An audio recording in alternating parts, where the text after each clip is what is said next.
Olá, pessoas! Bem-vindos, bem-vindas a mais uma aula de filosofia. Estamos aí novamente para dar continuidade aos conteúdos do segundo ano. Estamos trabalhando agora a filosofia política, não é mesmo?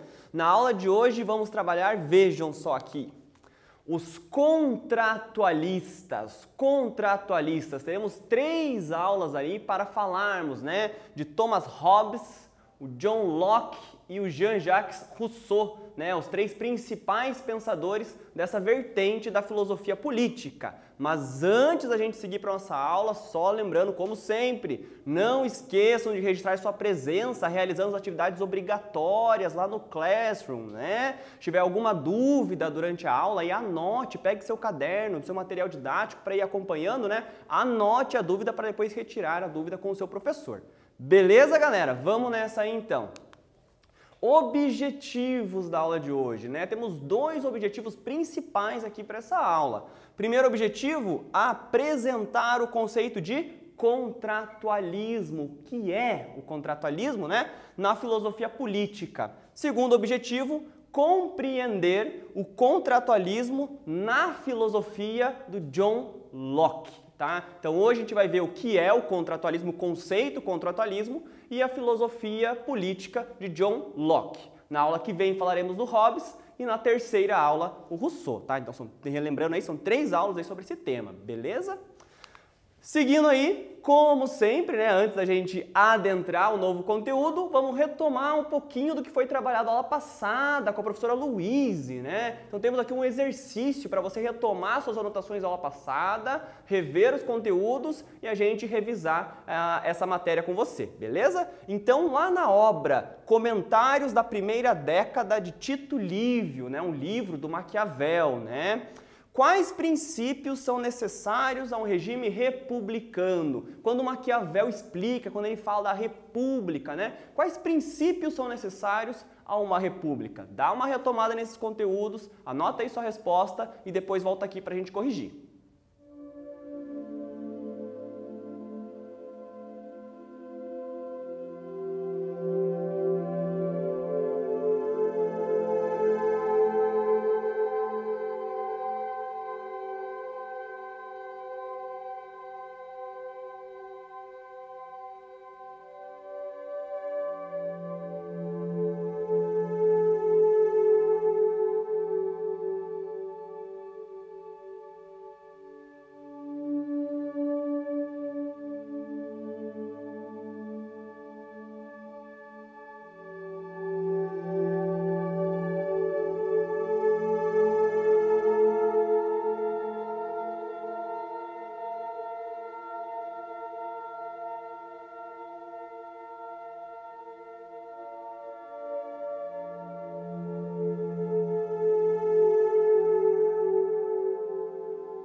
voltando aqui então, pessoal, quando a gente fala, né, de regime republicano dentro da filosofia do Maquiavel, a gente tem que lembrar justamente que Maquiavel vai analisar, né, na história dos regimes políticos, lá os regimes de Roma, né, e vai explicar o regime republicano que existia em Roma, na Roma antiga. E ele vai destacar alguns princípios essenciais dentro desse regime republicano. Dois conceitos fundamentais na República Romana que Maquiavel percebeu que existia, né, e que eram pontos fortes politicamente dentro de Roma, era justamente o conflito. Né, o conflito e a liberdade. Por quê? Porque era o conflito entre, né, a plebe, o Senado ali, que dava justamente, né, a maior liberdade nas leis que existiam em Roma. Tá? Então a política é a dimensão da administração de conflitos dentro de uma república, né, para promover o aperfeiçoamento da sociedade. Era justamente a tensão, né, entre aqueles que queriam controlar mais e aqueles que queriam ser mais livres que deixava, né, que representava os pontos fortes de uma república para Maquiavel. Beleza, galera? Então esse aí o conteúdo que vocês viram na última aula. Agora, né, começando nosso novo conteúdo aí, a gente passa do Maquiavel, né, que estava ali na transição da Idade Média para a Idade Moderna, e estamos de fato na filosofia durante a modernidade. Tá? Então, nós temos no pensamento moderno alguns conceitos principais, algumas características principais que é legal a gente revisar. A gente já viu isso lá na ética moderna também, tá? Então, só lembrando, nós temos no pensamento moderno o quê? Um antropocentrismo, né? O que é o antropocentrismo? É o ser humano no centro, né? O conhecimento partindo agora do próprio ser humano e não de Deus, que era o teocentrismo, né? O teocentrismo que existia lá na Idade Média, né? Segundo ponto importante ali é a reforma protestante, que vai justamente trazer uma renovação dentro da própria religião dentro da Europa, né? Nós estudamos isso lá na filosofia do Martinho Lutero, né, e do Calvino, né, lá atrás nas nossas aulas de ética.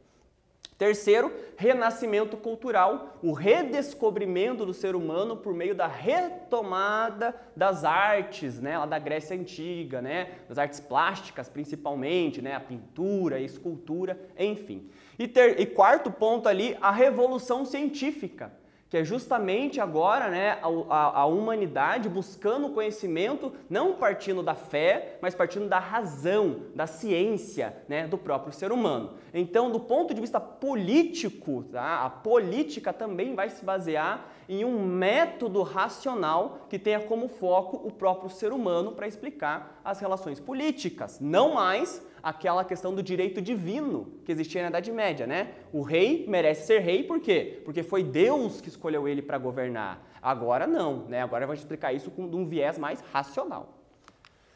Dentro desse contexto surge uma vertente que é o contratualismo, tá? O contratualismo. Então, ó, no início da modernidade, alguns filósofos passaram a se perguntar sobre a fundamentação do Estado.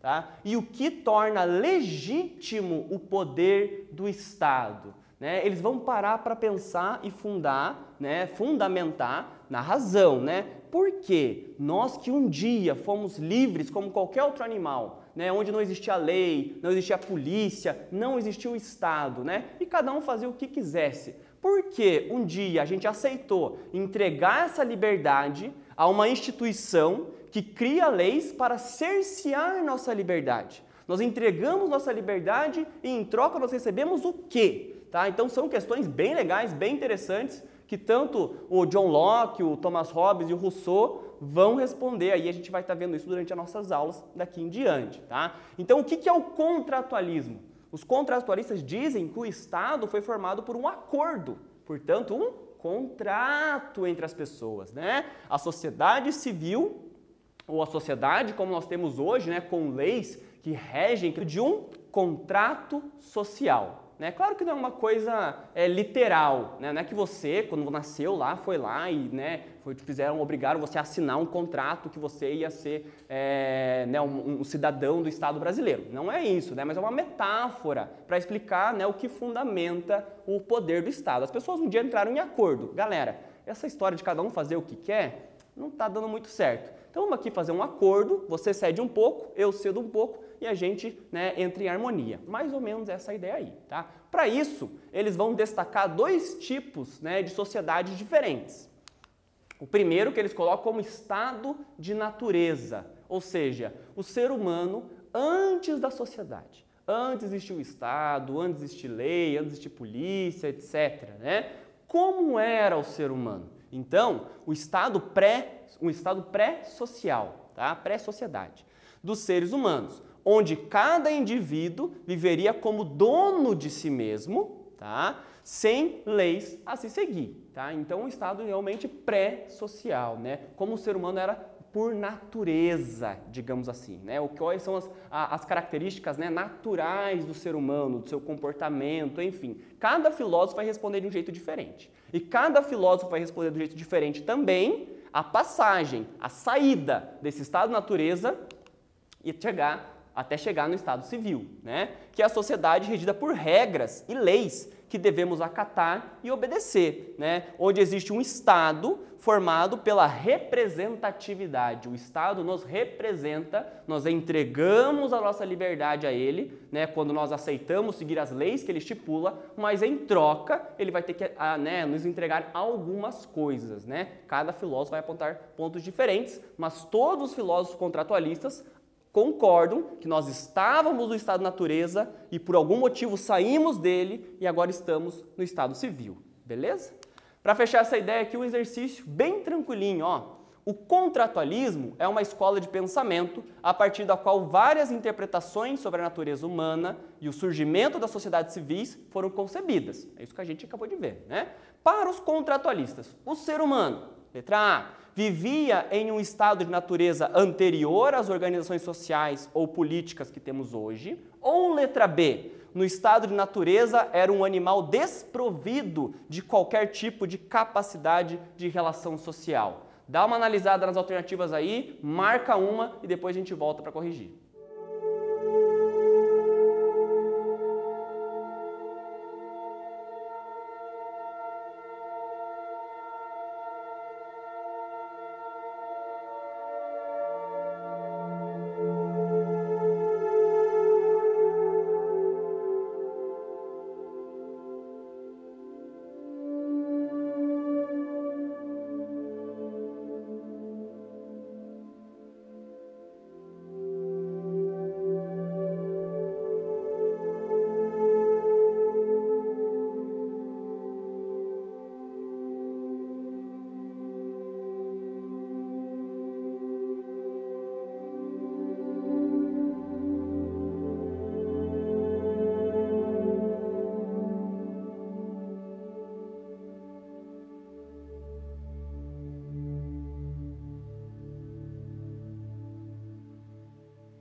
Voltando aqui então, pessoal, conseguiu ler, analisar as alternativas? Dentre a letra A e a letra B, né, a que mais se encaixa dentro do que nós chamamos de contratualismo, né, é justamente a alternativa A. Olha ali, ó.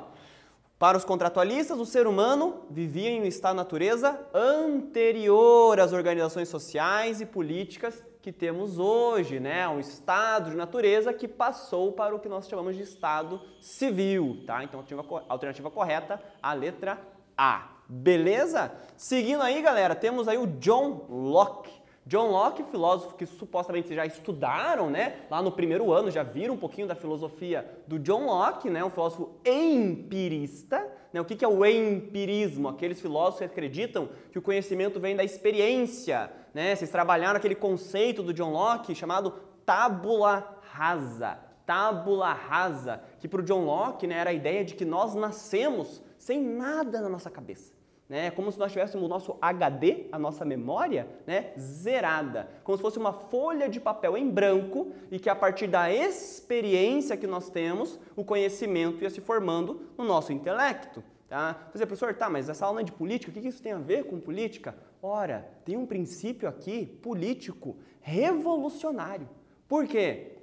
Como as pessoas, né, eram explicadas, a origem das pessoas era explicadas na época do John Locke. Ora, Deus escolheu pessoas para governarem, então são nobres, têm sangue azul, né? E outras pessoas, né, Deus escolheu para serem servos. Então, naturalmente, por natureza, as pessoas são desiguais. Isso é o que se pensava na época. Quando John Locke diz que nós nascemos com uma folha de papel em branco, não é que nós nascemos e os nobres não. Não, todas as pessoas nasceram assim. Ou seja, as pessoas são iguais por natureza. Tá? Então é um princípio político radical para a época aí e importante, né? E a base dos direitos políticos até hoje, né? As pessoas são iguais perante a lei. Uma ideia bem bacana aí, né? Então John Locke, sendo um contratualista, ele também vai dizer que a sociedade foi formada por um contrato. Logo, a sociedade é uma instituição artificial. Né, que é contra aquela ideia do Aristóteles que nós vimos, né? Para Aristóteles, o ser humano é um animal político. Por natureza nós somos políticos. Os contratualistas dizem que não, né? A política, a sociedade é uma coisa artificial. Nós inventamos, não é natural. Jusnaturalista, ou seja, defensor do direito natural. Para John Locke nós temos alguns direitos por natureza, né? E então a função do Estado, inclusive para o John Locke, seria de assegurar esses direitos. Essa ideia a gente vai trabalhar mais, tá? Vai ser um crítico do absolutismo, né? Ou seja, aquela ideia de que, né, o rei representava ali, deveria deter todo o poder político dentro de um Estado, né? E ele vai escrever essa obra principal, né, que é o segundo tratado sobre o governo, aí onde ele vai explicar os principais pontos da sua teoria política. Tá? Então, em John Locke, ele vai explicar ali o ser humano no seu estado de natureza. Antes de existir o estado civil, como, né, era a humanidade. Tá? Para John Locke, nós vivíamos num estado de relativa paz. Né? As pessoas não entravam tanto em conflito antes do estado existir. As pessoas apenas entravam em conflito quando estava em jogo seus direitos naturais. Por quê? Porque como não existia lei, não existia polícia, não existia tribunal, não existia o Estado, cada pessoa era juiz de suas próprias ações. Então, cada pessoa julgava se era certo ou errado aquilo que fazia. Logo, tinha esse relativismo, que isso vai motivar alguns conflitos, tá? Os conflitos surgiam para John Locke quando o que estava em jogo eram os direitos naturais. Quais são os direitos naturais que nós temos segundo John Locke? A vida, né? Um direito à vida. O direito à propriedade, possuir posses, ter um pedaço de terra, isso é um direito natural para o John Locke, tá? Inclusive, essa propriedade vai ser garantida pelo trabalho, né? O que garante que a propriedade é sua, né? O que garante que algum bem é seu, é você estar utilizando ele, né? Por isso ali o trabalho, tá? Essa ideia a gente já vai explicar mais um pouquinho também. E terceiro ponto, a liberdade. Então, por natureza, nós temos direito à vida, à propriedade e à liberdade para John Locke, tá? São direitos inalienáveis, ou seja, você não pode abrir mão desses direitos, tá? Então, quando John Locke vai explicar daí a formação do Estado, o Estado vai servir para proteger esses direitos naturais, tá? Então, John Locke diz o seguinte, ó, o estado de natureza é simplesmente a condição na qual o poder executivo da lei da natureza se mantém exclusivamente nas mãos de indivíduos e não se tornou comum. Aquela ideia que a gente falou, cada um é o próprio juiz das suas ações, né? Cada um tem que se proteger sozinho, tem que se garantir sozinho nesse estado de natureza, tá? Ideia de propriedade e John Locke, ele explica de um jeito bem bacana, ó. Apesar da Terra e de todas as criaturas inferiores serem propriedade comum de toda a humanidade, cada ser humano é proprietário de sua própria pessoa, né, sua própria vida, seu próprio corpo, sobre a qual mais ninguém detém direito algum. O trabalho do seu corpo e o labor de suas mãos são seus. Há que o reconhecer, e é por essa via que a transforma em propriedade sua. Então, o que legitima que um pedaço de terra é seu, um pedaço de papel, é porque o pai, o avô era dono? Para John Locke, não. O que garante que a propriedade é sua é você estar trabalhando, usando das suas forças vitais, do seu corpo, para trabalhar e subsistir nesse pedaço de terra, tá? Conceito de propriedade bem interessante, portanto. Sobre essa ideia da propriedade, para fixar bem, mais um exercício, ó. De acordo com o conceito de propriedade de John Locke, o Estado deve, letra A, permitir aos seus cidadãos ter propriedade, ou letra B, fazer com que a propriedade seja comum a todos os cidadãos, ou letra C, garantir aos cidadãos a posse vitalícia, ou seja, para o resto da vida de seus bens. Dá uma analisada, uma pensada, marca a alternativa aí, depois volta aqui para a gente corrigir.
Voltando aqui então, galera, né, dentre as alternativas que nós tínhamos sobre o conceito de propriedade em John Locke, a que mais se encaixa com a filosofia do autor, né, é justamente a letra, olha só vocês, letra A, né, o Estado, pela propriedade ser um direito natural, quando nós temos a formação do Estado, ele tem que proteger aquilo que é natural. Né? Se a propriedade é um direito inalienável, que você não pode abrir mão, não pode existir, o Estado justamente tem que permitir às pessoas ter propriedade. Agora é propriedade privada, tá? Por isso não seria a letra B, porque a letra B diz que seria comum a todas as pessoas.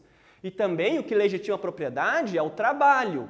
Então, portanto, não é uma posse vitalícia, por isso também não é a letra C, tá? É enquanto a pessoa estiver utilizando daquilo. Bacana? Então, seguindo aí, pessoal, a gente tem a formação, né, do Estado civil para John Locke, né? Então, o Estado civil, a sociedade, né, como nós temos hoje, ela deveria ser formada para John Locke, né, por um consenso. As pessoas fazem um acordo entre si, entram, né, consensualmente, né, em pertencer a um Estado, tá? Então, formado consensualmente através do contrato social, tá? A formação do Estado serve para proteger os direitos naturais. O Estado serve apenas para te garantir aquilo que já é seu. Né? Naturalmente você tem direito à vida, à propriedade e liberdade. Para John Locke, o Estado só deve existir para fazer realmente que isso seja um direito seu, que você tenha acesso a essas coisas que já existiam no estado de natureza. Tá? Então, o Estado deve servir para resolver possíveis conflitos entre as pessoas, né, de modo imparcial. Né? Então, é uma coisa mais para o judiciário, né, julgar, né, portanto, ali, quando há algum conflito entre os cidadãos, né, de modo imparcial. Caso contrário, né, as próprias pessoas, né, seriam livres para agir como bem entendessem, desde que não entrassem em conflito nessa questão da vida, propriedade e liberdade. Tá? Agora, se o Estado não te garante a vida, a propriedade e liberdade, John Locke vai dizer que o povo deve ter o direito à rebelião, ou seja, né, de retirar as pessoas que estão no poder ali e instaurar um novo governo, já que o papel, né, do governo, né, é garantir os princípios do Estado. Se ele não garante, John Locke vai defender esse direito à rebelião, que também é, para a época dele, século XVII, um ideal bem revolucionário aí, né, visto que Deus, que o rei era o representante de Deus, né, jamais o povo poderia se revoltar, foi Deus que colocou aquele cara ali. Agora o que o John Locke está dizendo é que pode sim, tá? Para fechar nossa aula de hoje, um último exercício aqui, ó. Frase de John Locke bem legal. Onde não há lei, não há liberdade. Onde não há lei, não há liberdade. Senhor, mas você falou que a lei serve para, né, cercear um pouco a liberdade? Como é que onde não há lei, não há liberdade? O que será que o John Locke quer dizer com essa frase aí? Né? Interprete. Explique o significado da declaração de John Locke a partir de uma reflexão pessoal sua, né? E dos conteúdos que a gente trabalhou aqui nessa aula. Dá uma olhadinha nessa frase aí, pensa num possível significado, por que ela não é paradoxal, né? Explica para mim e depois volta aqui para a gente corrigir.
conseguiu entender um pouquinho, né, pensar sobre o possível significado dessa frase? Onde não há lei, não há liberdade. Né? Ou seja, o John Locke está querendo dizer o quê? Ele está querendo dizer que a lei é que garante a liberdade. Então não é que a lei, né, cerceia a nossa liberdade, é uma visão oposta, né, dentro do que a gente tem no senso comum. Tá? Então uma resposta possível que poderia ser colocada aqui, claro, né, que eu pedi que fosse a partir de uma reflexão pessoal sua, então é com suas palavras, suas ideias mesmo, né, mas uma resposta possível seria mais ou menos essa aqui, ó. Ao realizar esta declaração, John Locke está afirmando que apenas com a formação do Estado civil, né, ou seja, só a partir do contrato social e com aplicabilidade das leis é que podemos garantir nossos direitos naturais, tal qual a liberdade e a propriedade. Vida, propriedade e liberdade são direitos naturais e John Locke está dizendo que se não tem lei, se não tem um Estado, ninguém pode te garantir que você vai continuar com a sua vida, que você vai garantir com a sua propriedade. Alguém pode vir e retirar de você. Então é por isso que o Estado serve para proteger esses direitos naturais. Beleza, galera? Com isso aí, fechamos nossa aula de hoje, um resuminho do que a gente viu até aqui então, né? Primeiro ali, ó, a sociedade é algo artificial, é isso que os contratualistas vão defender. A sociedade é formada por um contrato, né? Em John Locke, o Estado representa os interesses dos indivíduos. O Estado só existe para garantir aquilo que os indivíduos desejam. Os indivíduos desejam ter vida, ter propriedade, ter liberdade. Então esse é o princípio do que nós chamamos do liberalismo político, né? John Locke, inclusive, considerado o pai do liberalismo político por alguns, né? E outra ideia é o justnaturalismo, os direitos naturais, né? Direitos naturais e inalienáveis, jamais poderemos abrir mão. A vida, a propriedade legitimada pelo trabalho e a liberdade.